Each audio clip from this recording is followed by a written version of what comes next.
ପାଣିକିଆ ମାଛ ସୋରିଷ ମସଲା ଦେଇ କଲି ଝୋଳଟା ଡେଲିସିୟସ୍ ଦେଖା ସମୁଦ୍ର ମାଛ ହେଲେ ଲୁଣି ମାଛ ହେଲେ ଟେଷ୍ଟି ମାଛ।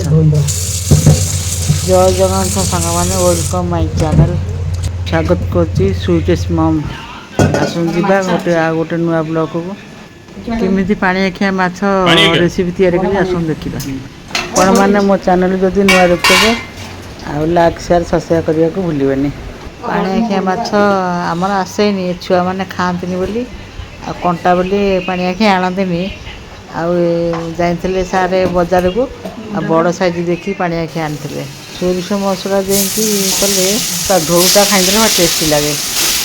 ପାଣିଆଖିଆ ମାଛକୁ ଭଲ ଭାବରେ ଧୋଇଦେଲି, ତାକୁ ହଳଦୀ ଲୁଣ ପକେଇକି ତାକୁ ଭଲକିରି ଗୋଳେଇ ଦେଲି। ତାକୁ ଭଲକିରି କଡ଼େଇଟା ତତେଇ ଦେଲି। ଆଉ କଡ଼େଇ ତାତିଲେ ସୋରିଷ ତେଲ ଦେଇ ଭାଜିଦେଲି। ସୋରିଷ ତେଲ ଦେଇ ଭାଜିଲେ ଭାରି ଟେଷ୍ଟି ଲାଗେ। ଆଉ ତାପରେ ଭାଜିଦେଲି, ଭଲକିରି ଭାଜି ଦେଇ ସାରିଲା ପରେ ଆଉ ମାଛ ଭଜା ଦେଖିକି ମୋତେ ଜୋରରେ ଭୋକ କଲା। ଭୋକ ସମ୍ଭାଳି ପାରିଲିନି।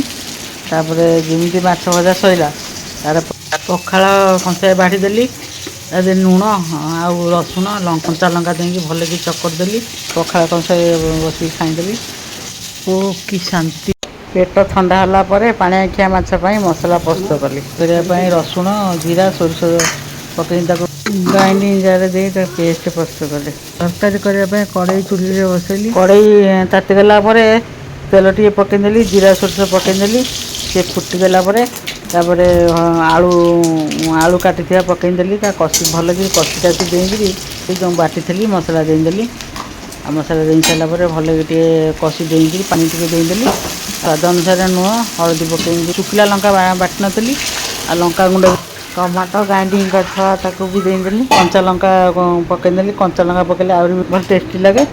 ତରକାରୀ ଯେମିତି ଫୁଟିଗଲା ପରେ ଭଜା ମାଛ ପକେଇଦେଲି। ଟିକେ ଘୋଡ଼େଇ ଦେଲି। ମାଛ ତରକାରୀ ହେଇଗଲା। ଆଉ ମୋ ପୁଅମାନେ ବି ଖାଆନ୍ତିନି। ଆଉ ଆମେ ମୋ ପୁଅମାନେ କଣ୍ଟା ମାଛ ଜମା ଖାଇବେନି। ମୁଁ କହିଲି ବାପା ଆଉ କଣ୍ଟା ମାଛ ନ ଖାଇଲେ ନାହିଁ, ଟିକେ ଝୋଳ ଟିକେ ଟେଷ୍ଟ କର। ମୋ ପୁଅ ଦୁଇଟା ଝୋଳ ଟିକେ ଟେଷ୍ଟ କଲେ। ଆଉ ପୁଅମାନେ ଖାଉଥିଲେ, ମୁଁ ଭିଡ଼ିଓ ସୁଟ୍ କରିପାରିନଥିଲି। ଦେଖନ୍ତୁ ପାଣିଆଖିଆ ମାଛ ତା ତରକାରୀଟା କେତେ ଲୁକ୍ ହେଇଛି। ଆଉ ବହୁତ ବେଷ୍ଟ ହେଇଥିଲା। ମୋ ପୁଅ କହିଲା ଝୋଳଟା ଭଲ ଲାଗୁଛି, ଟେଷ୍ଟି ଲାଗୁଛି। ଆଉ ଏ ମାଛ ତରକାରୀ ଭଲ ଲାଗୁଛି। ଏ ମାଛଟା ମୋତେ କଣ୍ଟା ଜମା ମୁଁ ଖାଇପାରିବିନି। ମାଛ ମୋ ପାଇଁ ରଖିଲା, ମୁଁ ଖାଇଲି। ସେ ସବୁ ଝୋଳ ଖାଇଲେ। ଆଉ ଝୋଳଟା ଟେଷ୍ଟି ଲାଗୁଥିଲା। ତାପରେ ନ ଖାଇଲା ଲୋକ ଖାଇବେ, ବହୁତ ଭଲ ଲାଗୁଥିଲା। ଆପଣମାନେ ମୋ ପରି ଏମିତି ଟ୍ରାଏ କରନ୍ତୁ ପାଣିଆଖିଆ ମାଛ।